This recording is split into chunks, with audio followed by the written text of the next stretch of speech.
45장 46장 말씀 보겠습니다. 자, 이 내용은 애굽이 망한다는 내용이고, 그 가운데서도 예레미야와 바룩 그리고 이스라엘 자손들에게는 구원을 베푸신다 하는 내용 말씀으로 되어 있습니다. 먼저 예레미야의 서기관, 성경책을 기록한 실제적으로 예레미야가 말한 것을 받아 적은 서기관 바룩에 대한 내용과, 그리고 애굽으로 끌려갔죠. 예레미야와 바룩이 애굽으로 끌려갔는데 애굽에서의 그 하나님의 예언, 애굽에 선포된 하나님의 예언입니다. 강제적이고 억지로 끌려가서 매우 어려운 형편과 상황에 처하게 되죠. 사람이 내 가기 싫은 곳도 갈 수 있고, 또 이게 포로가 되고 끌려가면 어쩔 수 없이 따라가야 될 때도 있지만, 하나님께서 여기 희망의 빛을 하나님이 보여주셨다 하는 내용입니다. 인간이 이제 더럽고 사악하기가 그지였기 때문에 자기 마음에 안 드는 사람은 이제 강압적이고 강제적으로 끌고 가죠. 예레미야가 이제 바른 말만 하니까 여러분이 아는, 제가 잘 아는 그 총독 그다라를 죽여버리고,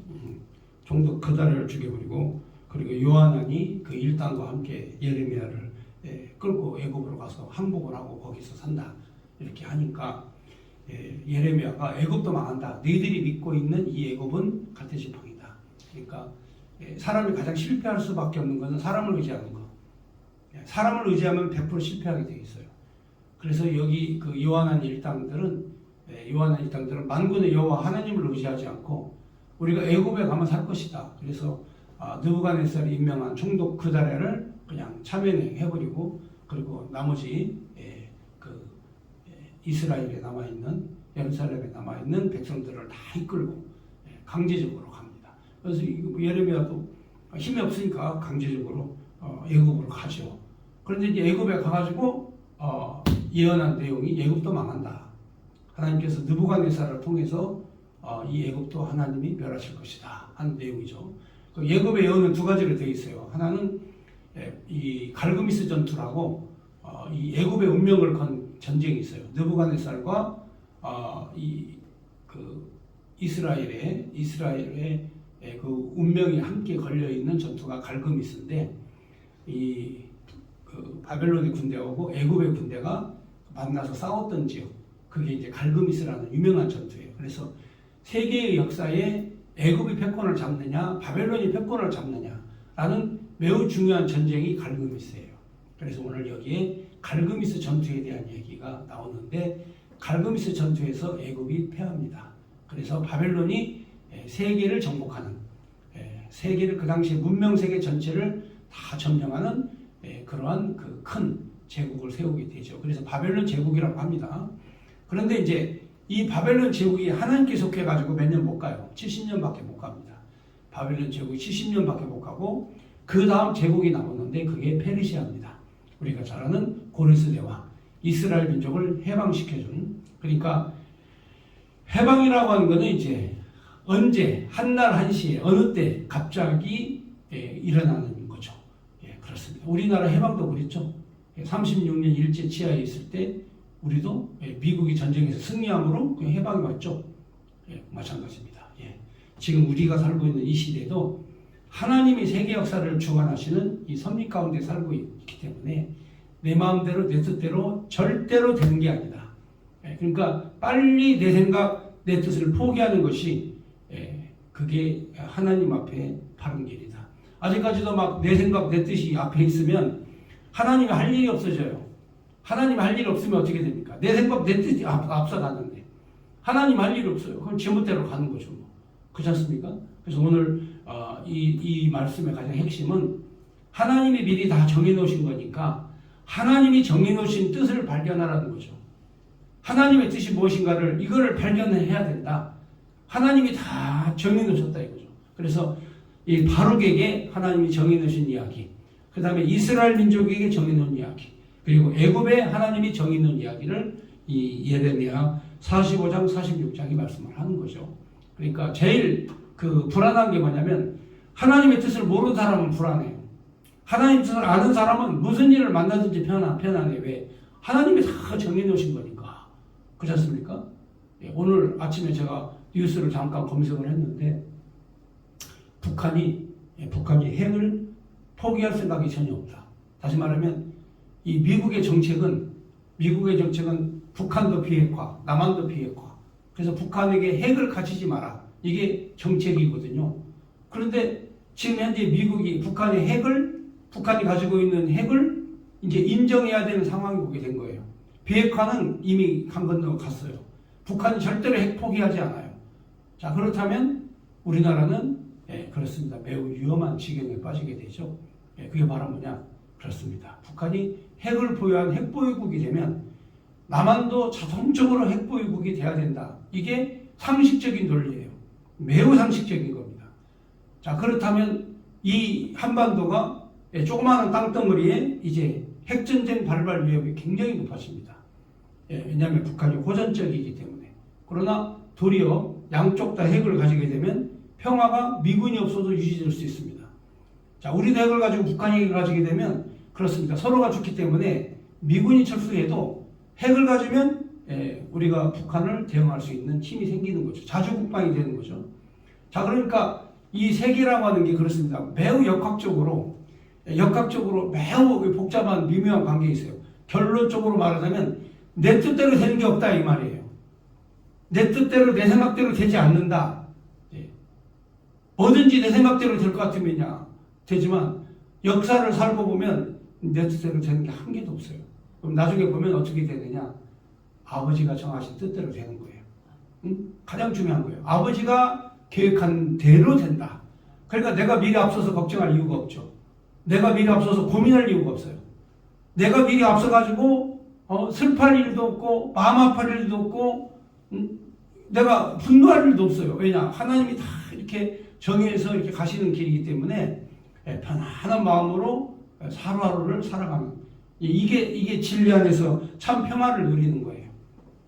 그러니까 평안이 없으면 불안해지기 때문에 진리 안에서 참 평안. 이 바룩에게 하신 말씀을 한번 잘 들어보세요. 자, 이 바룩은요 예레미야만 따라다니다가 예레미야가 하시는 말씀을 계속 적어가지고 성경책을 기록한 사람이 서기관이에요. 근데 이 서기관이 뭔가 희망이 보여야 될 거 아닙니까? 자기도 뭔가 희망이 보여야 되잖아요. 그렇잖아요? 예레미야만 평생 따라다니다가 이제는 요시야 왕 때부터 시작해가지고 여호야김 때부터 시작해서 계속 이 말씀을 기록하는데 여러분 생각해 보세요. 그 여호야김과 여호야김 시대에 이 나라가 멸망할 때 얼마나 핍박을 많이 받았습니까? 예레미야가 막 감옥에도 갇히고 막 진창에도 갇히고 굴속에도 갇히고 그리고 매도 맞고 막 칼도 차고 그러면서 그 옆에서 함께 따라다니던 이 바룩이 얼마나 힘들었겠어요. 그런데 심지어는 어디까지 따라가냐면 애굽으로 끌려갈 때까지도 같이 따라가요. 애굽으로 끌려갈 때까지 따라가. 그러니까 마음이 얼마나 괴롭겠어요. 아니 선지자 예레미야와 함께 살면 좀 행복할 때도 있고 재밌을 때도 있고 즐거울 때도 있어야 되는데 이 인생이라고 하는 게 한번 꼬이기 시작하면 한없이 꼬이는 거죠. 그러니까 예레미야 선지자를 따라다니다가 이 서기관 바룩이 힘든 거예요. 엄청 힘들고 무척 고통스럽고 그런 상황에서 하나님께서 이 예레미야에게 하신 말씀이 아니라 바룩에게 직접 말씀하신 거예요. 이거는 항상 예레미야에게 하신 말씀을 받아 적었는데 여기 잠깐 이 바룩에게 하나님 하신 말씀을 여기 성경책을 적어놨어요. 짧게, 아주 짧게. 자, 45장 한번 보겠습니다. 유다의 요시야 왕의 아들 여호야김 넷째 네리야의 아들 바룩이 예레미야에게 불러준 대로 그 모든 말을 책에 기록하니라. 그때 선지자 예레미야가 그에게 말하여 이르되 바룩아 이스라엘의 하나님 여호와께서 내게 이같이 말씀하셨느니라. 그러면서 이제 하나님 여호와께서 바룩에게 하신 말씀을 여기 짧게 여기다 기록을 해놨습니다. 자, 이 바룩이 이제 이 말씀을 듣고 어떤 생각을 했는지 한번 여러분 어떤 은혜를 받았는지 한번 보겠습니다. 그러니까 여기에 있는 45장의 내용은 이 고난의 행군이 시작하기 전입니다. 고난의 행군 시작하기 전에 요시야의 아들 여호야김 넷째에 그러니까 이 바벨론이 이 유다를 공격하기 전에 바로 직전에 바로 직전에 있었던 내용 말입니다. 2절에 보겠습니다. 바로가 이스라엘 하나님 여호와께서 내게 이같이 말씀하셨느니라. 내가 일찍이 말하기를 화로다. 여호와께서 나의 고통의 슬픔을 더하셨으니 나는 나의 탄식으로 피곤하여 평안을 찾지 못하도다. 너는 그에게 이르라. 여호와께서 이와 같이 말씀하시기를 보라. 나는 내가 세운 것을 헐기도 하며 내가 심은 것을 뽑기도 하나니 온 땅에 그리 하겠거늘. 그러니까 이 바룩에게 이게 행복하고 좋은 얘기는 안 해주고 심은 거 뽑기도 하고 세워놓은 거 헐기도 하고 그러면서 나의 탄식으로 피곤하고 평안을 찾지 못한다. 그러니까 이 진짜 희망이 없죠. 왜냐면은 이 서기관 바룩이 가는 앞길이 너무 힘들고 고통스럽죠. 너무 힘들고 너무 고통스러워요. 왜냐하면 하나님께서 좋은 건 한 개도 얘기를 안 해주시는 거야. 심은 거 뽑기도 하고 세우는 거 헐기도 하고. 그러니까 이 인생이라고 하는 게 그렇습니다. 바룩의 인생이라는 게 그야말로 참담한 인생을 사는 거죠. 이스라엘 민족들이 쫄딱 망해가지고 바벨론 포로로 끌려가고 그 다음에 자기가 섬기는 왕이 두 눈이 뽑혀가지고 쇠사슬에 묶여서 끌려도 가고. 그러니까 이 바룩은 선지자야. 여러분 선지자야. 하나님과 소통하고 대화한다고 칩시다. 그런데 받아 적는 서기관 바룩은요. 이 예레미야 같은 믿음이 없어요. 예레미야 같은 믿음이 없지만 온갖 것을 다 눈으로 보고 경험하고 체험하고 힘들고 어려운 지경에 이르게 되죠. 그래서 5절에 하신 말씀. 내가 너를 위하여 큰 일을 찾느냐? 그것을 찾지 마라. 자, 하나님께서 하신 이 바룩에게 하신 말씀이죠. 너 큰 일 찾지 마라. 쉽게 말하면 네가 상상하거나 공상하거나 망상하거나 궁리하거나 그러지 마라 이거죠. 너 스스로 큰 걸 찾지 마라. 큰 걸 찾지 마라. 그러면서 보라 내가 내 모든 육체에 재난을 내리리라. 자, 모든 육체, 네가 사는 삶 전체에 내가 너에게 재난을 내린다. 그러나 내가 가는 모든 곳에서는 내가 너에게 내 생명을 노랑물 주듯 하리라. 여호와의 말씀입니다. 네 육체가 힘들고 어렵지만 내가 가는 모든 곳에서 너의 생명을 내 생명을 노랑물 주듯 하리라. 하나님께서 노랑물 취한 것처럼 지켜주시겠다는 뜻이죠. 그러니까 힘들고 어려워도 하나님께서 네가 가는 그 길은 내가 모든 생명을 노랑물 주듯이 너에게 다 주겠다. 그러니까 하나님께서 이 바룩에게 희망을 보여주시는 거죠. 고난이 너에게 있다 할지라도 하나님께서 내게 줄 때도 있다. 그래서 이 예레미야와 함께하는 바룩에게 하나님께서 생명의 구원의 약속을 해주시는 그 내용이 45장의 내용입니다. 다 망해도 너에게는 너의 생명은 내가 지켜주겠다 하는 약속의 말씀입니다. 자, 그러니까 이 바룩이 힘들고 어려워도 막 따라다니죠. 응? 여러분 선지자 예레미야 만나가지고 잘 먹고 잘 살 줄 알았더니 힘든 고난의 길만 계속 가니까. 그런데 바룩이 계속 따라다녀. 배반하지 않아. 왜 그럴까요? 그렇죠. 하나님 여호와께서 여기 45장에 있는 말씀은 저 앞쪽에 있는 이 45장은 저 앞쪽으로 가야 될 말씀이야. 그런데 중간에 끼어들었어 이 말씀이. 왜 그러냐? 바룩의 역할에 대해서 하나님이 소중하고 귀중한 내용이기 때문에 여기다 끼어 집어넣으신 거예요. 그러니까 바룩은 힘들고 어려워도 하나님의 약속의 말씀 다 망해도 하나님이 심기도 하고 뽑기도 하고 세우기도 하고 헐기도 하시지만 다 빼앗아가지만 바로 너는 하나님께서 지키고 보호해 주시겠다 하는 약속의 말씀 45장 5절의 말씀이 되겠습니다. 다시 한번 읽어볼게요. 내가 너를 위하여 큰 일을 찾느냐? 그것을 찾지 마라. 보라 내가 모든 육체에 재난을 내리라. 모든 육체에는 재난을 내리지만 그러나 네가 가는 곳에서 내가 너와 내 생명을 노랑물 주듯이 여호와의 말씀이 노랑물 주듯이 할 거다. 내 생명을 보호하고 지켜주고 빼앗아 노랑물이라는 건 다른 사람 거 빼앗아 주는 거죠. 하나님께서 생명을 지켜 주실 것이다 하는 내용의 말씀. 자, 46장. 자, 이 46장은 이제 애굽에 대한 내용의 말씀입니다. 이방 나라, 그러니까 예루살렘에서 유다에서 봤을 때 이방 나라들의 선지자 예레미야에게만 여호와의 말씀이라. 애굽에 관한 것이다.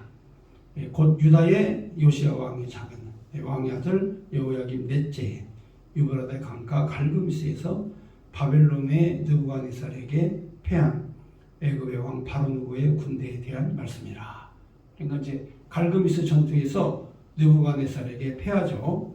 애굽의 왕 바로누고가 갈그미스 전투에서 패합니다. 이때의 내용을 기록한 겁니다. 너희는 작은 방패, 큰 방패를 예비하고 나가서 싸우라. 너희 기병이여 말에 안장을 지워 타며 투구를 쏘고 나가서 창을 갈며 갑옷을 입으라. 여호와의 말씀이라. 이니라 내가 본즉 그들이 놀라 물러가며 그들의 용사는 패하여 황급히 도망하며 뒤를 돌아보지 아니하면 어찌미냐. 두려움이 그들의 사방에 있음이로다. 그러니까 애굽의 왕과 바벨론의 왕이 군대가 서로 갈그미스에서 전투를 하는데 이 두려움이 임한 거죠. 그러니까 정신적 패배를 먼저 한 거죠. 정신 승리가 이기는 건데 내가 막 두려워하고 내가 막 혼자 괴로워하고 내가 힘들어하고 이건 지는 거예요. 그러니까 싸움에서는 절대로 두려움과 고통과 괴로움 속에 쌓이면 안 돼. 그래서 애굽의 군대가 망한 이유가 바로 뭐냐? 두려움이 그들에게 임했기 때문에 그런 거예요. 응? 전쟁에서 두려우면 100% 지는 거죠. 그러니까 내가 두려워하거나 괴로워하거나 힘들어하거나 그럼 지는 거예요. 전쟁에서는 절대로 이 자신감을 가지고 용기를 가지고 싸워야지 두려워하거나 이거 괴로워하거나 힘들어 이러면 안 되는 거예요. 싸움은 어차피 싸움에서는 이겨야 되거든요. 싸움에서 내가 치면 여기서 죽는 건데 그렇잖아요.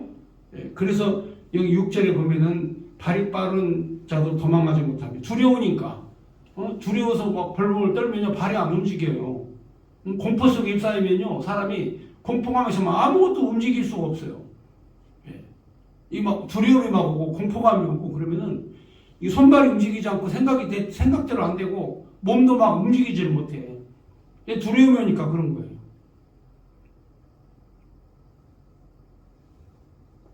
그래서 아무리 발이 빠른 자도 도망도 못해.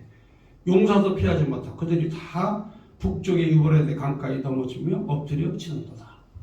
하나님께서 애굽의 군대를 하나님이 멸하신다. 왜 멸하신 줄 아시죠? 이들이 왜 두려워한 줄 아시죠? 예, 그렇습니다. 다윗의 왕과 유다 왕국이 하나님 여호와를 의지하지 않고 애굽을 의지하니까 하나님께서 애굽을 치시는 거예요. 세계 역사는 유대인 중심으로 움직이게 되어 있어요. 하나님 믿는 성도들 중심으로 세계 역사가 이루어지는 거야. 그러니까 우리 믿는 이 기독교인들이 하나님 앞에 바르게 서면 이 나라 사는 거야. 그러나 우리가 하나님 앞에 바르게 서지 않으면 이 나라 망하는 거예요. 그러니까 이 유대인들이 애굽을 의지하니까 하나님께서 애굽을 쳐버리는 거야. 애굽이 자신들을 구원해 줄 줄로 생각을 했거든요. 근데 하나님께서 그 애굽을 치시는 거예요. 어떻게? 두려움이 임하게. 그러니까 병사들이 싸우지도 못하고 도망가고 죽는 거예요. 이게 하나님의 역사 섭리예요. 7절에 그들이 어떻게 죽느냐면 강물이 출렁임 같고 나일강이 불어난 같은 자 누구냐. 애굽의 나일강이 불어난 같고 강물이 출렁임 같도다. 그가 이르되 내가 일어나 땅을 덮어 성읍들과 그 주민들을 멸할 것이다. 이 나일강이 흐르는 그 지역은 사막이에요. 여러분 이집트에 가보시면은 이집트는 사막이에요. 그런데 거기가 왜 풍요롭냐? 나일강물이 흐르기 때문에 풍요로운 땅으로 보이는 거죠. 원래는 사막입니다. 그러니까 여러분 햇빛으로 잘 들어오죠. 그 다음에 그 삼각 델타 지역이니까 비옥한 토지죠. 그 다음에 거기에 물이 그렇게 가득하죠. 그러니까 농사가 잘 될 수밖에 없죠. 그런데 1년에 한 차례씩 홍수가 나요. 1년에 한 차례씩 우기가 돼가지고 저기 그 남쪽 적도 지방에서부터 막 엄청난 비가 막 오기 시작하면 나일강 물이 막 수위가 올라가고 불어나요. 그럼 그동안 농사 지어놨던 것 있잖아요. 비가 많이 오면 농사 지어놓은 거 싹 쓸어버리거든요. 비가 많이 오면. 그러니까 멀쩡한 하늘의 청천벽력이야. 물이 불어나기 시작하면 이건 큰일이야. 그러니까 여기에 있는 것처럼 이 나일강 물이 불어나고 출렁임 같이 그 땅을 그냥 싹 쓸어버린다 이 말이죠. 그래서 그 땅을 덮어서 백성들과 그 주민을 멸할 것이다. 말들아 달려라, 병거들아 정시없이 달려라, 용사여 나오라, 방패 잡은 구스사람과 붓사람과 활을 당기는 무림 사람이여 나올지니라 하거니와 그날은 주 만군의 여호와께서 그의 대적에게 원수 갚는 보복이리 칼이 배부르게 삼키며 그들이 피를 넘치도록 마시리니 주 만군의 여호와께서 북쪽 유브라데 강가에서 희생제물을 받을 것이니라. 그러니까 유다 왕국의 배신이 결국은 이 애굽에도 피해가 가는 거죠. 유다 왕국이 애굽을 의지하니까 하나님이 그 애굽을 칠 수밖에 없잖아요. 그러니까 여러분들이 잘 생각해야 돼. 내가 저 사람을 의지하면 저 사람이 나 때문에 당할 수가 있어. 사람 의지하지 말라고 성경에서 그렇게 얘기하잖아요. 그러니까 내가 저 사람 의지하면 하나님이 나를 지키기 위해서 저 사람 칠 수도 있다니까. 그러니까 절대로 이 애굽을 의지하면 안 돼. 권력이 있다고 힘 있다고 의지하면 안 돼요. 당한다니까. 하나님께서 그들을 멸해버리신다니까. 그래서 애굽이 유다 때문에 망한 거야, 사실은요. 유다가 애굽을 그렇게 의지하니까 그래, 그럼 너희들이 의지하는 애굽이 갈대 지팡이, 상한 지팡이다. 한번 당해봐라. 해가지고 하나님께서 그냥 북쪽에 바벨론 군대를 보내가지고 그대로 싹 쓸어버리는데 희생제물로 삼으셨다. 그러면서 11절에 처녀딸 애굽이여 길라으로 올라가서 유황을 취하라. 내가 치료를 많이 받아도 효력이 없어 낫지 못하리라. 내 수치가 나라를 들렀고 내 부르짖음은 땅에 가득하였나니 용사가 용사에게 걸려 넘어져 둘이 함께 엎드려졌습니다. 자, 13절 바벨론 느부갓네살이 이제 갈그미스에서 전투에 승리를 하고 그리고 이제 후퇴하는 애국 군대를 쫓아가지고 애국 땅으로 진격해 쳐들어갑니다.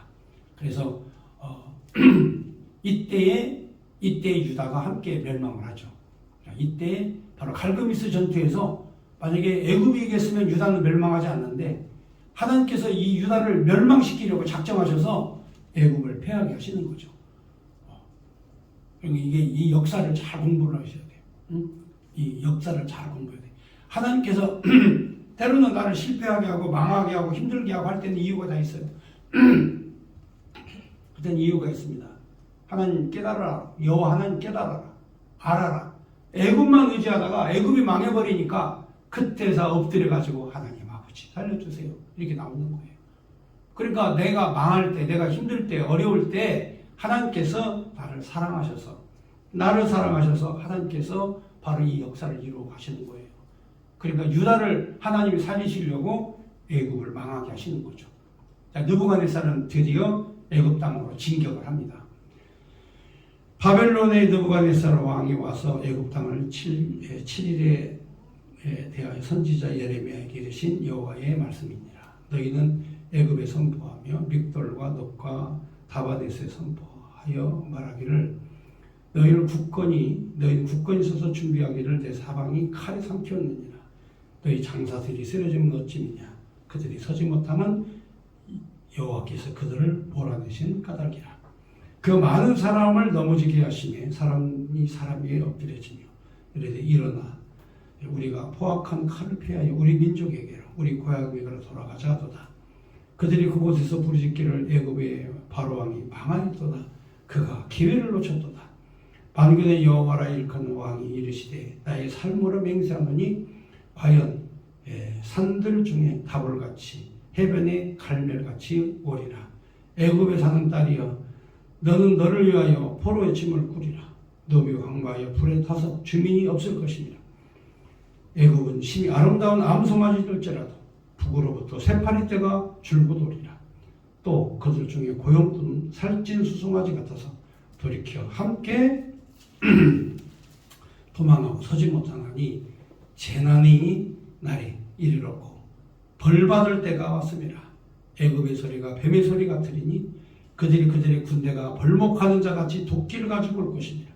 여호와의 말씀이라. 그들이 황충보다 많아서 셀 수 없으므로 조사할 수 없는 그 숲을 찍을 것이라.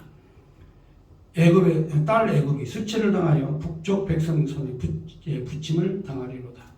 만군의 여호와 이스라엘의 하나님께서 말씀하시기 보라 내가 노예 암몬과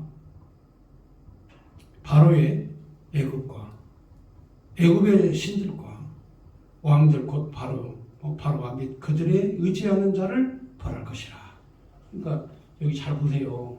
잘 보시면은 여기에 그를 의지하는 자를 벌할 것이다.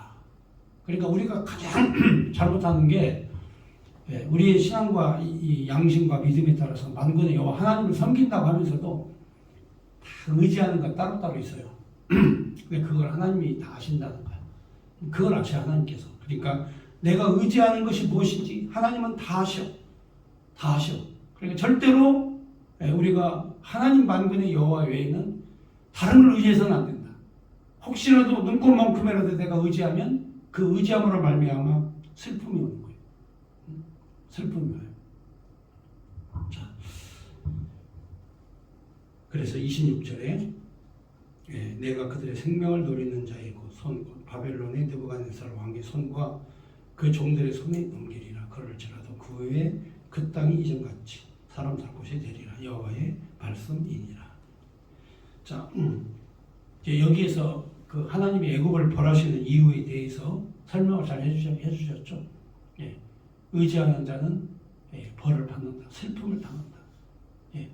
저도 사실은 우리 이제 여기 이효진 전사님이 그 중학교 때 그 캄보디아를 갔는데 중학교 1학년 때 그 캄보디아로 그 혼자 비행기표 끊어가지고 그 어린애를 갖다가 혼자 비행기표 끊어서 또 비행기 타고 캄보디아로 가라 해가지고 보냈어요. 캄보디아 참 위험한 것 아닙니까?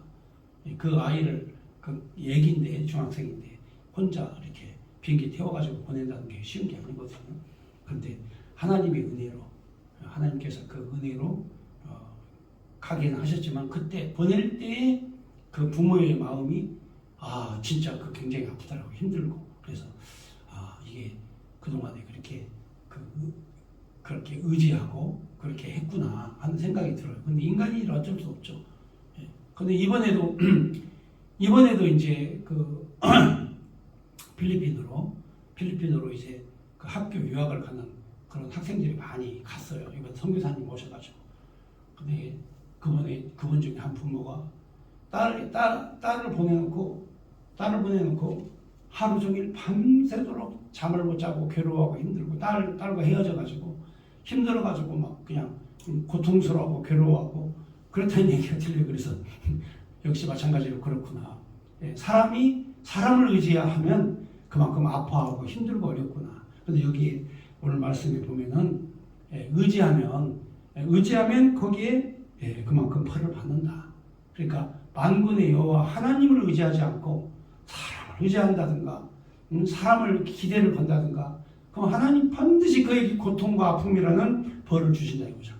그러니까 만군의 여호와 하나님 앞에 우리가 서면 이게 가장 잘 서 있는 거예요. 그러면 흔들림이 없어요.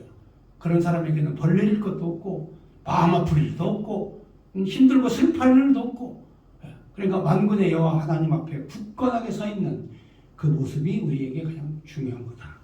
이렇게 해서 하나님께서 바로 그 하나님 여호와를 떠나서 사람을 의지하는 자는 그 생명을 하나님께서 거두어갈 거다 하시면서 예언을 한 내용입니다. 자, 그 다음 마지막 이제 27절, 28절은 이스라엘 민족을 향한 구원의 약속입니다.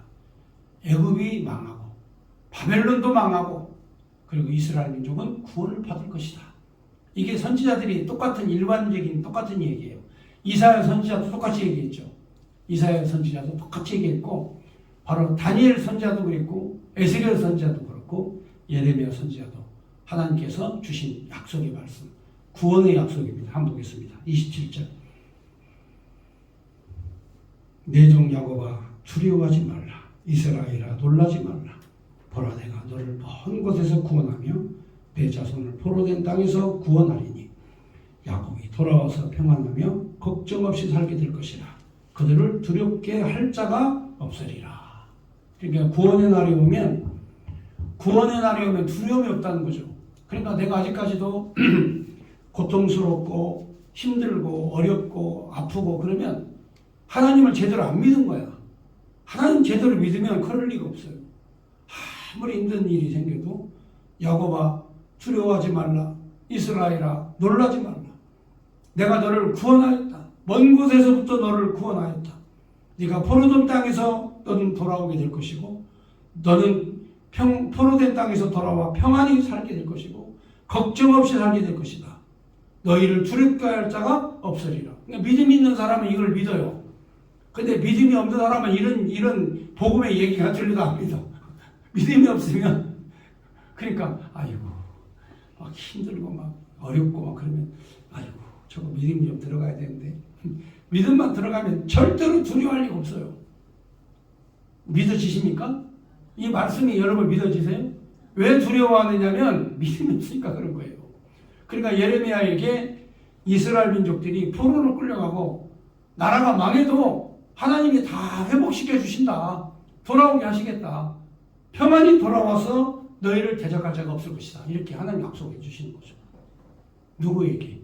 그렇죠. 믿음을 가진 이스라엘 자손들에게, 유다 자손들에게 이렇게 하나님께서 약속하시는 거죠. 28절 여호와의 말씀이니라. 내 종 야곱아 내가 너와 함께 있나니 두려워하지 말라. 그러니까 이제 사람이 그래요. 저도 어릴 때 이 개를 무서워했어요. 왜냐면 개한테 한번 물려본 적이 있거든요. 근데 개는 언제 무냐면 도망갈 때. 도망갈 때 개가 물어요. 제가 어렸을 때 개가 막 왈왈 짖을 때 무서워가지고 도망가니까 개가 나보다 빠르잖아. 빨려가지고 내 장탈지를 꽉 물었어요. 그래가지고 아이고 그때 얼마나 이게 막 그 아프고 두렵고 무섭던지 가지고 진짜 개만 보면 정말 두려웠어요. 근데 여러분 이 개를 만나든지 고양이과를 만나든지 뭐든지 등 보이면 죽는 겁니다. 등 보이면 죽어요. 그러니까 등 보이면 안 돼요. 등 보이고 도망가면요 자기 사냥감인 줄 알고 뛰어가서 물어버려요. 그러니까 절대로 그렇게 물러서는 안 됩니다. 근데 그 다음에는요, 그 다음에는 이제 그 어디 갈 때 개들이 있으면 뒤로 도망가면 물린다 생각을 하고 절대로 그 개가 아무리 사나운 개, 옛날에는 개들을 막 풀어서 길렀기 때문에 개들이 덤비는 경우가 있어요. 자기 집에 사람이 모르는 사람이 들어오면 그러면 이 꾀가 나가지고 무기를 하나를 들어요.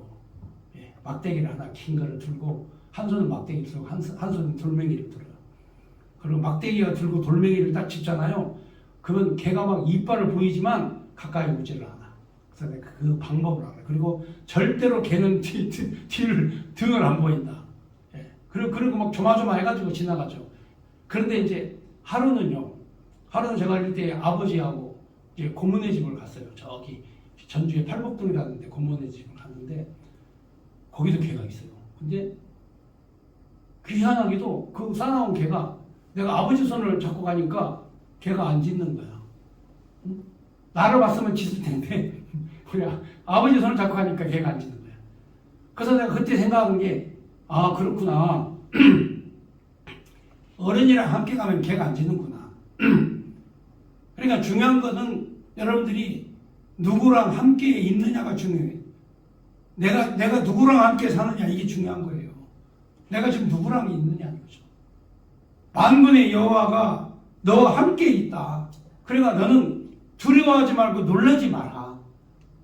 그러니까 아직까지도 막 마음에 두려움이 있고 막 괴로움이 있고 막 힘들고 그러면 하나님 여호와께서 나랑 함께 하시는데 왜 두려워하냐 이거예요. 이 말씀이 왜 기록되는가 아시겠어요? 이스라엘 민족들에게 하도 환난과 풍파가 많아. 그래서 너희는 두려워하지 말라. 나는 너희와 함께 있고 이게 중요한 거예요. 그러니까 여러분 누구랑 함께 사는데 함께 사는 사람이 불안하게 행동하면 되겠어요? 아니 나랑 함께 사는 사람이 막 나를 막 불안하게 만들어? 힘들죠. 저는 저렇게 보면은 나랑 함께하는 사람이 행복해지도록 만들기 위해서 노력을 많이 해요. 나름대로. 그런데 그 중에 제일로 중요한 게 뭐냐? 그렇습니다. 하나님 여호와가 나랑 함께 하신다. 두려워하지 않는다. 여러분, 목회자가 먼저 두려워하고 힘들어하고, 나 힘들어요. 뭐, 교회 헌금이 안 들어왔어요. 집세도 못 내요. 나 정말 어려워요. 이런 얘기 하면 그냥 짜증이 난다니까요, 왈칵. 그런 얘기 왜 해요? 집세 못 내고, 먹고 살 거 없고, 그러면은, 그 집세를 안 내는 대로 가면 될 거 아니에요. 저희도 지금 당장 집세 낼 게 없다. 그럼 집세 안 내는 대로 가면 되잖아.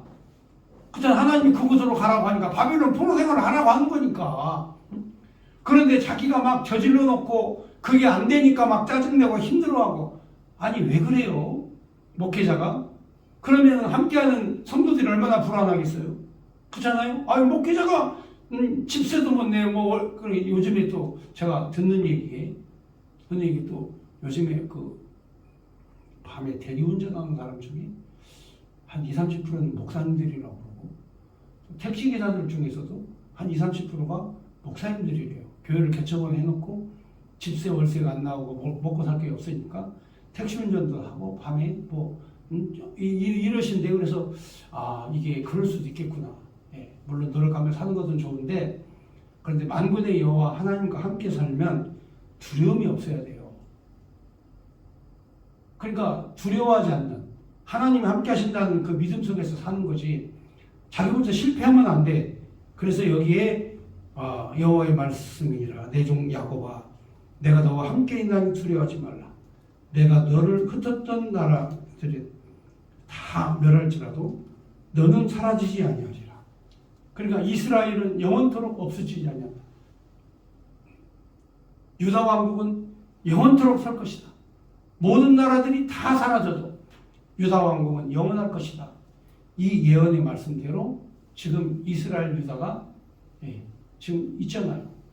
로마 제국도 망하고 바벨론 제국도 망하고 페르시아 제국도 망했지만 유다는 지금 이스라엘은 지금도 그 땅에 그대로 있잖아요. 그리고 오늘날 바로 예수님이 세우신 유다 왕국, 영적 유다 왕국인 교회, 이 교회가 전 세계에 현재 있다 이 말이죠. 이 유다 왕국이 전 세계에 세계적인 그런 왕국이 지금 현재 기독교라고 하는 이름으로 현재 존재하고 있는 거죠. 그래서 여기에 너를 흩어졌던 그 나라들이 다 그 나라들을 멸할지라도 너는 사라지지 아니하리라. 내가 너를 법도대로 징계할 것이요 결코 무죄한 자로 여기지는 아니하리라. 법도대로 내가 징계를 해도 너희를 완전히 멸하지는 않을 것이다. 그러니까 징계를 받는다. 자, 내가 징계를 받아. 하나님하고 힘들어. 그러면은 왜 그런 줄 아십니까? 그렇죠. 하나님을 절대적으로 의지하는 믿음이 없기 때문에 징계를 받는 거예요. 그러니까 내 마음이 편안해지려면 어느 누구도 감당할 수 없는 그런 그 믿음을 가지면 세상이 못 이겨요. 그러니까 세상이 이길 수 없는 그 믿음을 가지시기를 여러분들에게 축복의 말씀 드리고 오늘 말씀 마치겠습니다.